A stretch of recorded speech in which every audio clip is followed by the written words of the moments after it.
Hello students, welcome back to Computer Applications classes of class 10th. In this session, we are going to learn the rest portion of the cyber ethics. Let us see what are the different topics that we are going to cover. The software licenses, the open software movement, open source software movement, and the freedom of information and digital divide. Let us first understand what is open source software. The software which fall into the categories of whose license do not impose much conditions, means which does not have a lot of criteria to be fulfilled. The users have the freedom to use, run the software in any purpose like to study, modify or redistribute. It does not have to be free of cost. This is very important. It's not necessary that it is free of cost. Okay. Now let us see what is free software. The software which fall into categories which can be freely used, changed, improved, copied and distributed by all who wish to do so, and no payment is required for doing it or to be made. Now, it has got few freedom. So, we can say in generally that a software is a free software when it is fulfilling 4 different types of freedoms, or it is imposing 4 different types of freedoms. Number 1, that we call it as freedom 0, the freedom to run the program for any purpose. The freedom 1 says that it is a freedom to study how the program works and adapt it to your needs. Then the freedom 2 says it is the freedom to redistribute the copies as you can help your neighbor. And the last one, that is the freedom 3, which is the freedom to improve the program and release your improvements to the public so that the whole community benefits.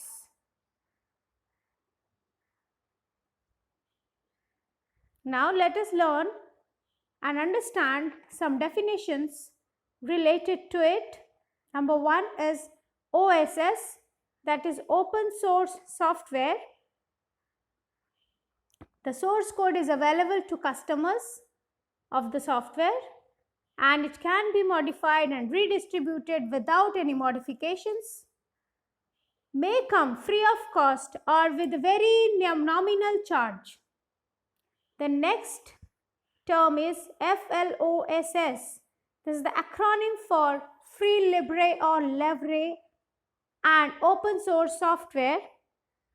The Libre and or Libre are both Spanish and Portuguese word and both means freedom. Both of them are standing for freedom.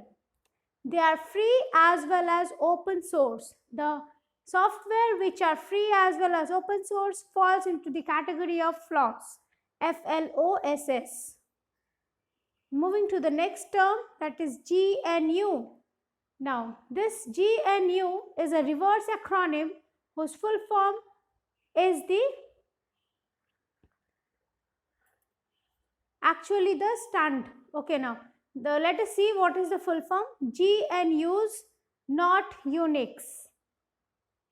Okay, that means you can see the first letter stands for its acronym. Now, GNU project emphasizes on freedom, not only limited to operating system. So, these projects are not only just restricted to operating system, but also it offers wide range of software including applications. After this GNU, we have got FSF, that is Free Software Foundation, which is again a non-profit organization for the support of free software movement. And very interestingly, both of the projects are being developed by Richard M. Stallman. Moving to the next one, we have got OSI, that is Open Source Initiative. This is again an organization dedicated to cause of open source software, and it specifies criteria for open source software and defines terms and conditions of open source software. The next one is W3C, which is World Wide Web Consortium. Since 3 times W is used, that's why we are having the acronym as W3C. And this is responsible for producing the software standards for World Wide Web. The next one we have got freeware, which is free of cost, obviously the name says. Allows copying and further distribution, means redistribution is allowed, modification is not allowed, source code is not available. So you can just use it free of cost, copy it, give it to someone else, but you cannot do any change, because obviously the source code is also only not available. Then the next one we have got shareware. Make the software available to try for as many users as possible. And its main aim is that anyone who is willing to use it, maybe at the cost of some payment, but they can use it. The software is distributed in binary forms, which limits functionality after a trial period of 1 to 3 months.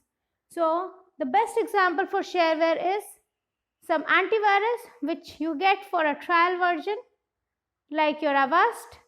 For 1 month you can just use it, and after that it asks for you to get some license. The next one we have got proprietary software. Proprietary software is neither open nor free. The source code normally not available, and it requires permission from the vendor for any type of modification or redistribution. And the last one we have got copylefted software. It is free software whose distribution terms ensure all the copies of all the versions carry more or less same distribution terms. So there is no difference between the different versions. It disallows others to add additional requirements or making source code available. So in the copylefted software also, you will not get the source code of the software, and you will not be allowed to do any type of change, any type of modification.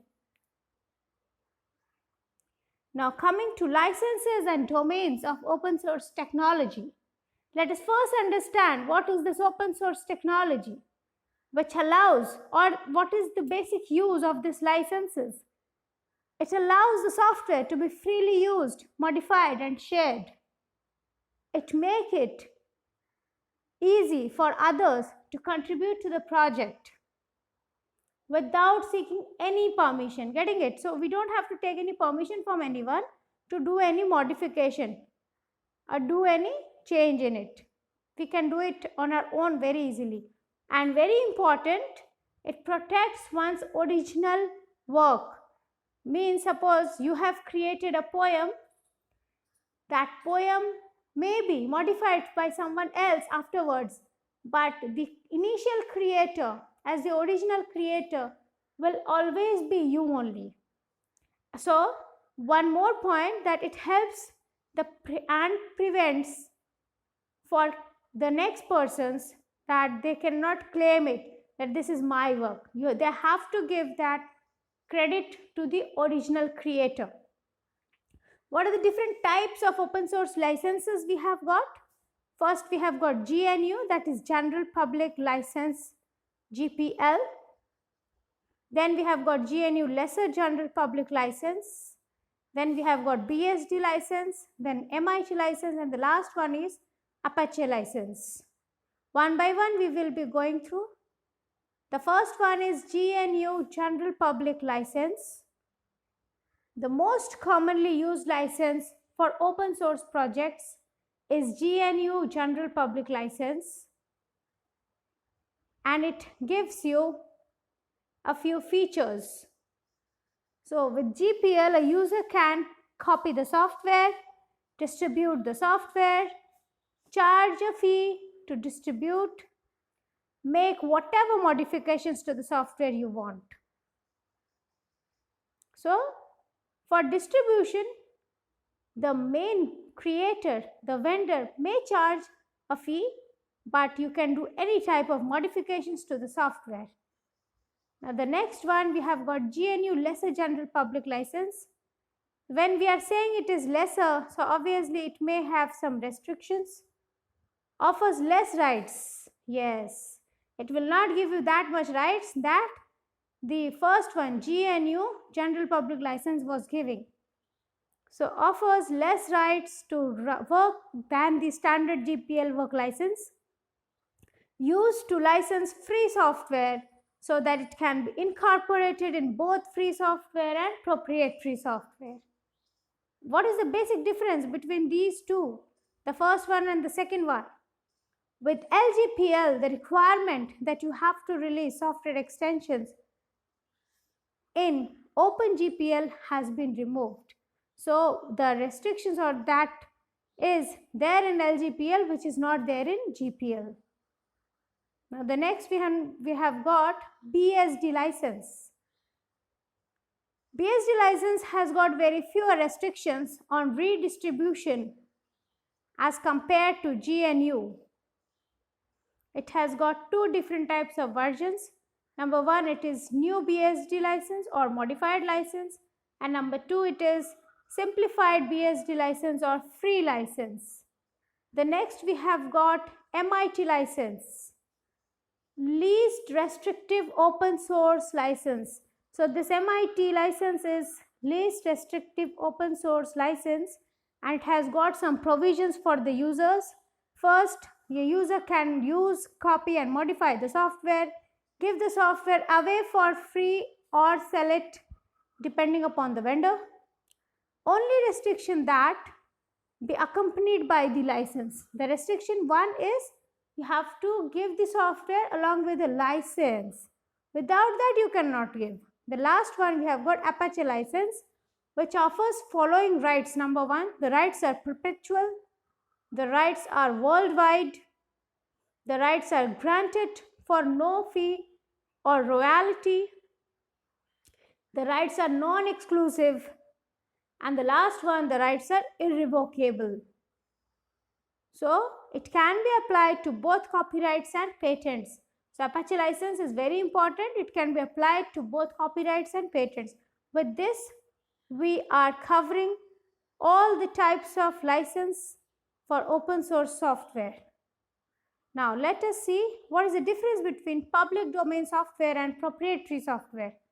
First difference is the public domain software can be free and it can be used without any restriction, whereas proprietary software neither free nor available for public. Then for public domain software, we don't have to buy any license, but for proprietary software, we have to buy the license in order to use it. And the last one, there is no license attached to it. That is the public domain software, and for proprietary software, a proper license is attached to it. Let us see a figure where you can see the software are categorized in some category. Like the public domain software with source, software under lax permissive license, copylefted software, inside it software under GPL comes, and that whole comes for open source software. And again, the public domain software that is without source and the shareware are the free domain, free download software, and this whole except the public domain software that is without source is free software, and the public domain software without source is proprietary software. Now the next one. So with the previous slides, with this we are going to cover, we are covering all the points of license, all the portions of license key. Now next we have got freedom of information. What do you mean by this freedom of information? It is a right to access information available on public platforms like your social networking, internet, anywhere. Now the next very important topic we have got digital divide. How this digital divide is existing. Digital divide is nothing but an economic and social inequality with regard to access, to use of or impact of information and communication technology.